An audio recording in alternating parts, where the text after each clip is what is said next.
Bismillahirrahmanirrahim. Assalamualaikum warahmatullahi wabarakatuh. Alhamdulillahirabbil alamin. Allahumma shalli ala sayidina Muhammad wa ala ali sayidina Muhammad. Alhamdulillah kita dipertemukan kembali di channel Pena Islam. Insyaallah di pembahasan kali ini kita akan membahas tentang rahasia waktu subuh dan amalan-amalan di waktu subuh yang sangat istimewa. Rasulullah sallallahu alaihi wasallam bersabda di hadis yang sahih, "Man shalla al-fajr fi jama'ah fa ka'annama qama al-laila kullahu." Barang siapa yang salat subuh berjamaah dapat pahala seperti salat sepanjang malam. Dan saya yakin tidak ada di antara kita yang mampu salat sepanjang malam. Tapi dengan ikut salat subuh berjamaah dapat pahala sepanjang malam. Dan ada salah satu juga yang sangat dijaga oleh Rasulullah SAW, sunnah qabliyah subuh. Banyak orang yang melalaikan, padahal pahalanya luar biasa. Raka'ata al-fajri khairun minad dunya wa ma fiha. 2 rakaat subuh itu yang dimaksud sesudah azan sebelum salat lebih baik daripada dunia dan segala isinya. Ini sunnahnya, apalagi yang wajib. Dan ada satu hal yang selalu saya memperhatikan, para jamaah tidak memperhatikan ketika azan. Muazzin berazan, banyak yang sibuk megang HP-nya atau sibuk berbicara dengan temannya atau diam di tempat di masjid tapi tidak mengikuti muazzin. Padahal ada hadis yang menjaminkan kita mendapatkan ampunan dosa, sebagaimana yang diriwayatkan Imam Muslim, khususnya ketika muazzin berkata asyhadu an la ilaha illallah wa asyhadu anna Muhammad Rasulullah, kita menjawab wa ana asyhadu an la ilaha illallah wahdahu la syarikalah wa asyhadu anna Muhammadan abduhu wa rasuluh raditu billahi rabba wa bi Muhammadin nabiyya wa bil islami dina. Beda sama yang kita kenal, raditu billahi rabban wa bil islami dinan wa bi Muhammadin nabiyya, itu biasa, itu zikir biasa.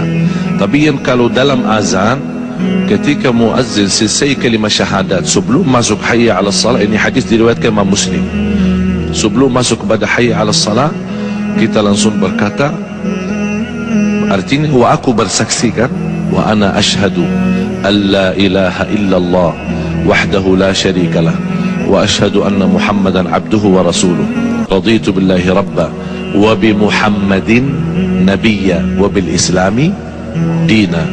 Dibalik, ghufira lahu ma taqaddama min dhanbih, diampuni oleh Allah Subhanahu wa taala dosa lalu. Dan ketika selesai azan la ilaha illallah, kita langsung jangan lupa salawat kepada Nabi Muhammad SAW, baru doa azan.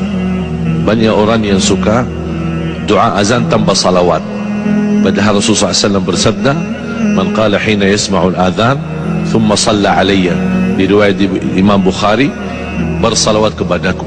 Jadi fantas kalau kita memulai Allahumma salli ala Muhammad wa ala ali Muhammad, Allahumma rabb hadhihi ad-da'wati at-tammah was-salati al-qa'imah ati Muhammadan wasilata wal fadilah wa ba'athu maqam Muhammad alladhi wa'adta innaka la tukhliful mi'ad. Tambahan innaka la tukhliful mi'ad di luar sahih Bukhari, tapi disahihkan dan dihasankan oleh sebagian besar ulama. Innaka la tukhliful mi'ad. Apa yang kita dapat? Hullat lahu syafa'ati yaumal qiyamah, terjamin dapat syafaat Rasulullah SAW.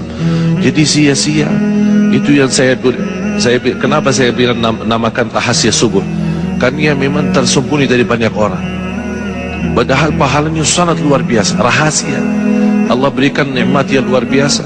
Fala ta'lamu nafsun ma ukhfiya lahum, dari mana jiwa pun boleh tahu apa yang telah disembunyikan oleh Allah SWT. Ini amalan yang seperti ini, sedikit-sedikit rahasia tapi sangat luar biasa.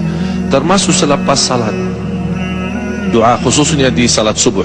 Hadis Rasulullah SAW yang Rasulullah SAW tidak pernah tinggalkan, Allahumma inni as'aluka ilman nafi'a wa rizqan tayyiba wa amalan salihan mutaqabbala. Ilmu bermanfaat, rezeki yang baik, kemudian amal salih yang diterima.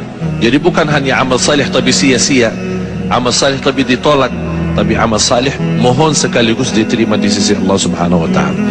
Belum lagi zikir yang dipimpin oleh guru kita Ustaz Arifin tadi, subhanallah 33, Alhamdulillah 33, Allahu Akbar 33, ditutup satu, la ilaha illallah wahdahu la syarikalah, lahul mulku wa lahul hamdu wa ala kulli syai'in qadir. Ghufirat dhunubuh wa in kanat mithla zabadil bahr. Berapapun dosa kita diampuni Allah SWT. Inilah amalan yang sederhana, rahasia, sedikit, tapi subhanallah pahalanya sangat luar biasa.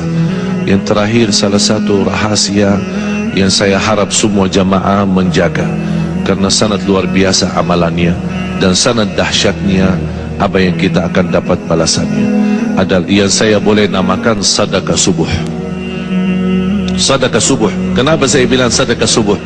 Karena setiap subuh, sebagaimana di hadis yang diriwayatkan Imam Bukhari, dan bahkan hadis muttafaqun alaih, setiap subuh ada dua malaikat berdoa, Allahumma a'ti munfiqan khalafa wa a'ti mumsikan talafa.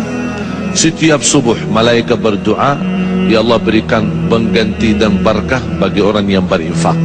Bahkan saya usulkan kepada jamaah, ada satu tabungan, boleh dinamakan tabungan subuh, khusus buat subuh.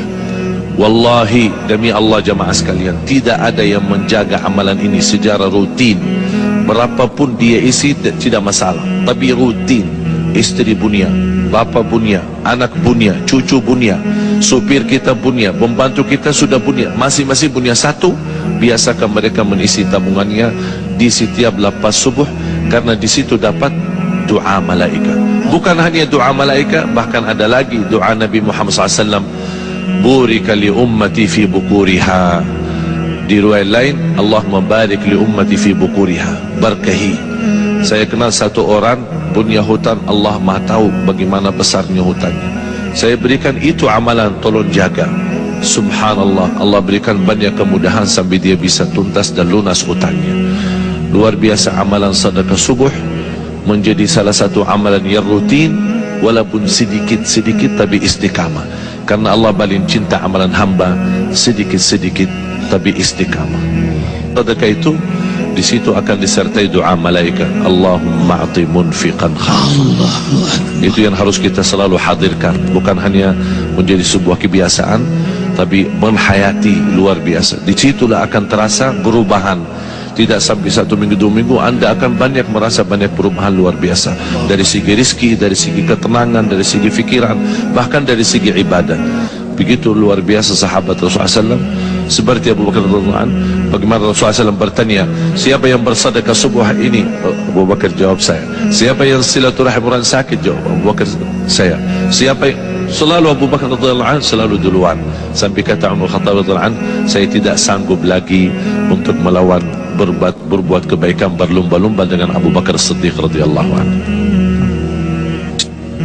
Ada yang menjelaskan oleh ahli tafsir, masyhudah bacaan kita disaksikan.